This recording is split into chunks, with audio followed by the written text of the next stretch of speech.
What's up, everybody? To the Bigs is back, your number one source for everything MLB prospects. We are continuing with our 2026 season preview. Before this, we had Bowman value buys, Bowman draft chases, our top position rankings, our top 30 overall. We've had a ton of different posts getting you ready for the season. For everything to know about MLB prospects, subscribe below, like the video, and hit us up on Instagram. We'll see a ton of our rankings, posts, etc.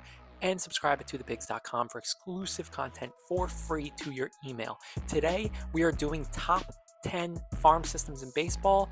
Surprise, I'm going to give you 11 because I love 11 so much. But let's get right into it, where not only am I going to give you the list, but I'm also going to give a report card for each team that includes 3 different categories: farm system depth, MLB-Ready Talent, and top tier talent.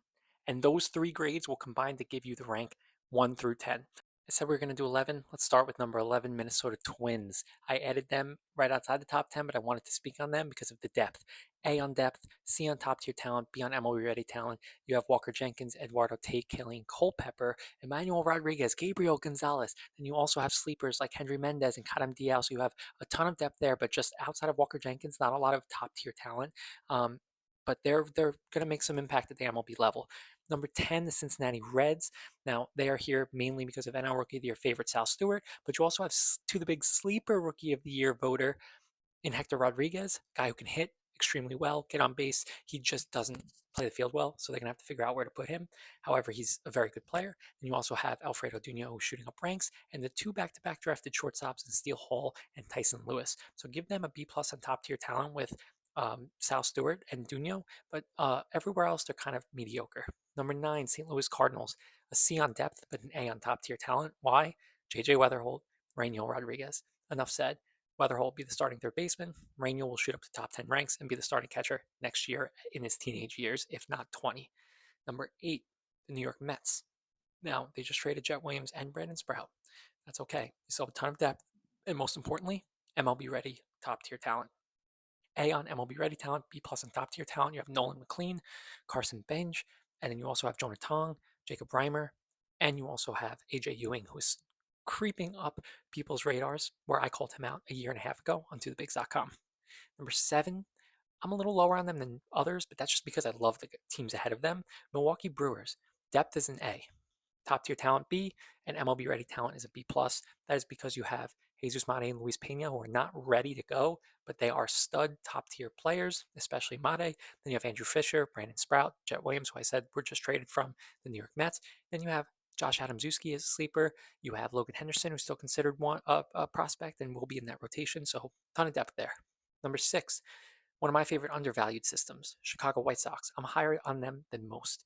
That's because you have A- MLB Ready Talent, B+ top tier talent. You have Caleb Bonnemer, who's not ready for the pro level, but he's a top tier talent, will be a top 10 prospect as a shortstop third baseman by the end of the season.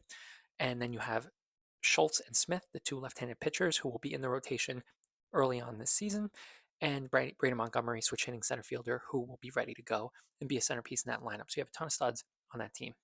Number 5, Cleveland Guardians. Now I have them as an A in depth, B+ in top tier talent, and B+ in MLB Ready Talent. Really consistent across the board. You have DeLauder and Bazana. DeLauder starting outfielder to start the season. And AL Rookie of the Year favorite for mine if he stays healthy. Travis Bazana will win that job out of camp, if not shortly after, if they want to mess with service time. And then you have that depth of Ralphie Velasquez, Jason Churio, Angel Genoa, a lot of international guys that they found who are kind of sleeping gems. Keep an eye on that depth in that farm system and see a lot of guys shoot up the ranks. Number 4, Los Angeles Dodgers. I am lower on them than most. Again, not to their fault. I just don't have them at number 1 because I like the other 3 teams better. The depth is an A+. Just the fact that they can find all of these guys, the outfield depth especially. You have DePaula, Hope, Quintero, Morales, Sirota, Alex Freeland, Charles Davelin they just drafted. So you have a ton of these guys. There's no room at the MLB level, but the MLB ready talent isn't there. A lot of those guys are still younger. So I'm giving them a B- there, but the depth is insane. Number 3, Pittsburgh Pirates. Now, you can probably guess why they're here. 2 names, A+ top tier talent, A+ MLB ready talent. Connor Griffin, of course, a shortstop, and the best pitching prospect in baseball, Bubba Chandler. That's just my opinion. He will get NL Cy Young votes this year. Mark my words. Outside of that, you have Florentino, Seth Hernandez, but not too much depth. But when you have those two guys, you have two of the best prospects in baseball ready to make an impact at the major league level. 1 and 2 were hard to choose between. Number 2, Detroit Tigers. You have A plus top tier talent, A on MLB-Ready Talent, and then B on depth.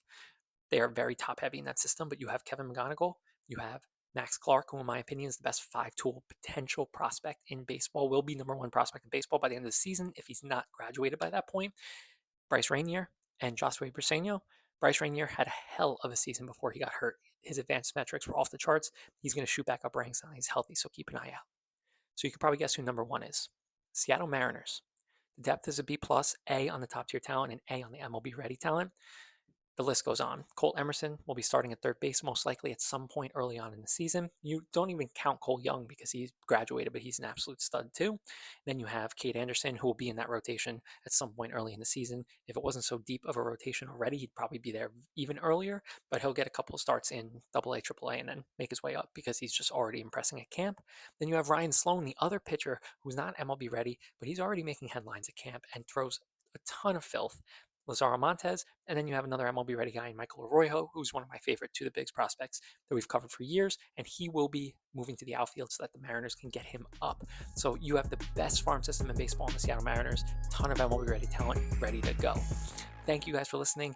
Subscribe, like the video, check us out at tothebigs.com. Subscribe for free to our email newsletter as well. You'll get exclusive content building up onto the season, full analysis, rankings.